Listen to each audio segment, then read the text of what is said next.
today is a travel day, as the last 2 or 3 days have been. Morning.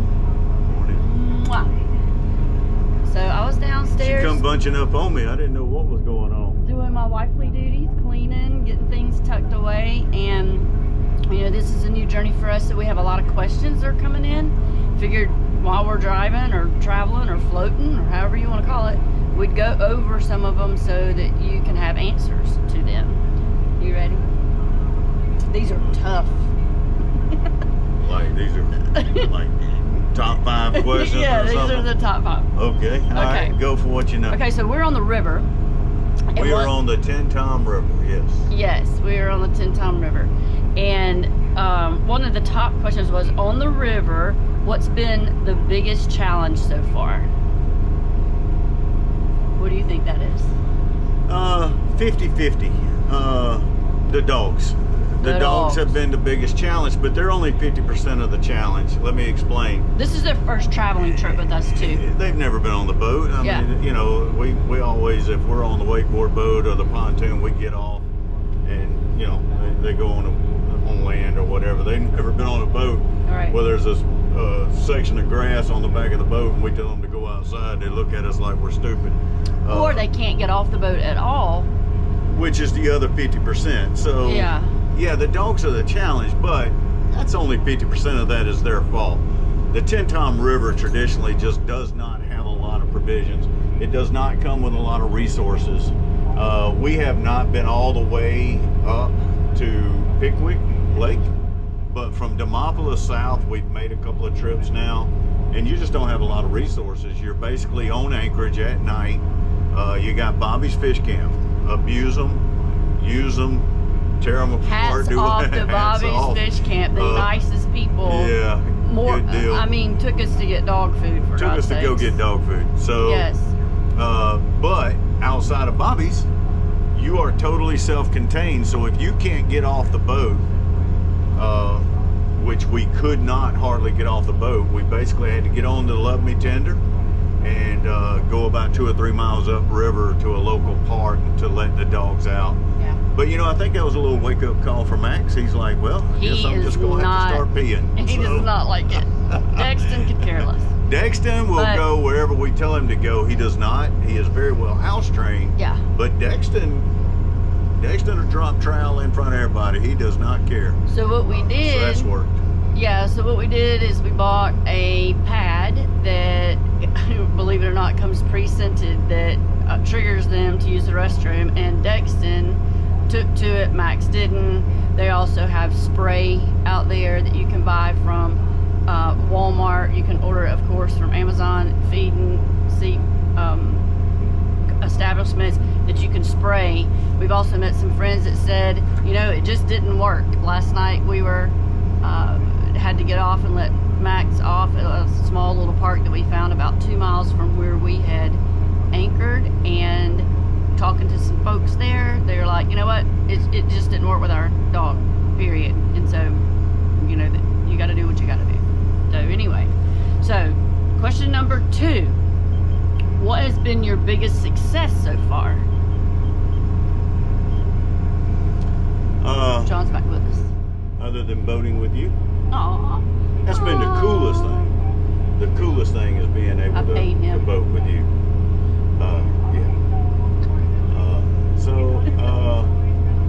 I don't know, I guess. I think learning the boat is a huge success. Yeah. I think. And just navigating, because our first run was a run. It's like we didn't have time really we had to get the boat from point A to point B in like a few hours it seemed like. So this time we've actually had more success with understanding what we're doing to a degree. I kind of took that question and answer over. Sorry about that. But you rocked it. Okay, third question. Are you going to keep coming? Are you going to keep the Nebo link up and running? Sorry.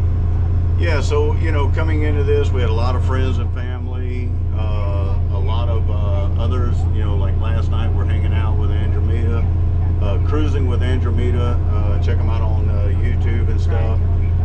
We've already met tons of friends, tons of Great. People that are actually starting to follow us now and things like that. And we follow so when them. we're moving, I do want to keep them updated on what's going on and what's happening with us and all that good stuff. I'll stop it when the boat stops. We'll reset a track. You know, but for all our friends and families and hell, even stalkers, we're good. You know, follow Haters along. are welcome. Come on and join the journey. We're good. Everybody's welcome. You know, we're having a good time, and we definitely want to update the videos. We definitely want to update some reels, and just keep you guys knowing, you know, what's going on. You know, we took a photo before we left, and that's, feel free to use that photograph for identification purposes as well. If we fall off the face somewhere, Yeah. we definitely want there to Let be a everybody photo know. out there to let them know, you know, this is what they look like. If you see them, please call home. So yeah, we're gonna keep it up. You know, I don't really know why you wouldn't. I get to be messages honest. throughout the day saying, "Hey, watch out for this, watch out for that," either through Nebo or on our AIS. So you know, we're dealing with it. You know. The boating community is Yeah. a tight-knit community, Yeah. and so that is so welcoming to us going into something. You know how you go Yeah. into something you don't know anything about, and you Right just now, open arms. We're cruising right now at about 19 knots, about 22 miles an hour. We're about 30 miles from Mobile, but we've actually got 5 boats behind us. Yeah. We And took the point just because we're the fastest boat, but you know they're coming up behind us, so you kind of get into a groove. Sully does the loop, cruising with Andromeda, Gale Force. You know they're all behind us, so We're good. looking forward to seeing those guys. So, 4th question: what's your plans over the next couple of weeks? Well, Pam's got to go home. You know, as we've always said, Skylar comes first. Skylar's our daughter. She's a senior in high school. So Pam's going to go home, spend some family time with her. I have a scheduled haul out with the boat in Orange Beach. They're going to haul the boat out. We're going to do a bottom cleaning. We're going to check a couple of things that we've noticed on the boat and we've got some questions about, make sure that it's all well and good. And then we have the rendezvous. We are a Yeah, showboat, we're so trawler excited boat about for the the rendezvous, crawler boat, whatever you want to call it, for the rendezvous. So we'll have, you know, hundreds of people getting on and off the boat. Pam's excited about that. Yeah. That takes us through next week. And then around the 20th through the 22nd, everything, remember now we're in the Gulf. So a lot of rules change. Tides, winds, fronts, seas, all that stuff changes now. So our plans are anywhere from 12 hours to 96 hours scheduled. So you have to really start getting into that groove of you just don't know what you're going to be doing tomorrow. So that's the plans for the next couple of weeks. I wanted to touch base on Well, something hang that on, because after that, then we do start going around. Yeah. And now we start, here they come. You know, like I said, we're starting to get some followers, starting to get some interest in what we're doing here. And here they come.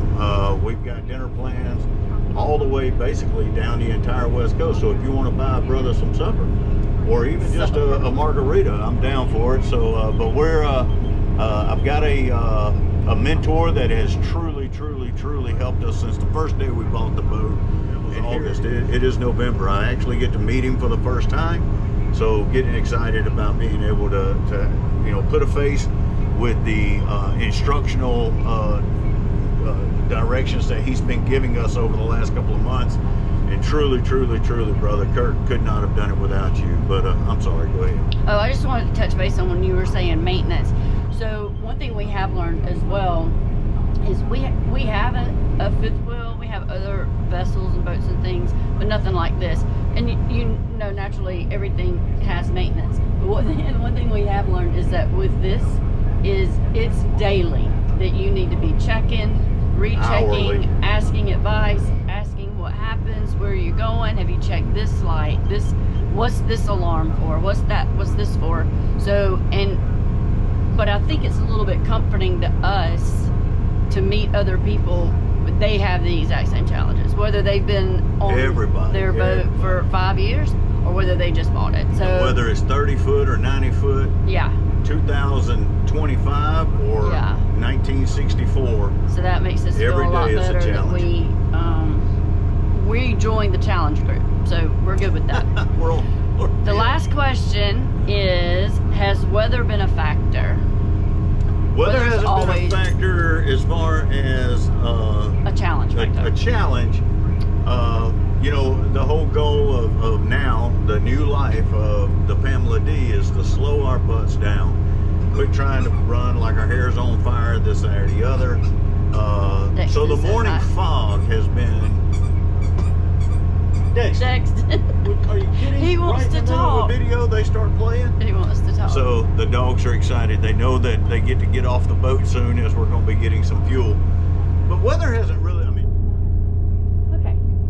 So. And we're back.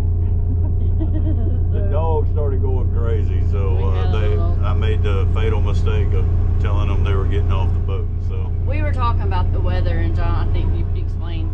Yeah. Your side of the weather. My side of the weather is, I think weather's always a challenge, can also be a positive challenge, if anybody can understand what I'm saying, is that when you're traveling, the weather dictates pretty much everything. When you leave, when you stop, the currents, the tides, the fog, you can plan on, you know, leaving at 10 in the morning to get to the locks, but then if it's foggy, you can't go anywhere and you're going to have to wait. So maybe that's somebody upstairs telling us to slow down a little bit. I don't know, but anyway, positive challenge or negative challenge. Our mornings. I mean, we get up, we're drinking our coffee, we're looking at the river. I mean, you know, it's fall, y'all, so it's absolutely gorgeous. Now we're about to be coming into Mobile. So, you know, we're going to shoot a short video coming through Mobile. Any more questions? I think that's it for right now. That's all I can think of right now that I had, but... Ask us about the weather when you see Pam in a full rain suit, swapping out lines and pulling anchors, tying rope. I can do that. I'll get that video right as she comes around the back of the boat. Beautiful. And dripping wet, and we'll get that view, and then we can ask her about the weather. John is good, and let me show you one of the coolest things on the boat. I'm here in the boat, and this is what I get to do. I get to roll the window down, and I get to wait. And tell me what to do out there. Yeah. This is the Pamela D, baby. We're southbound. We're headed to the rendezvous. Love you guys. Talk to you soon.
What are you still doing here? The video's over.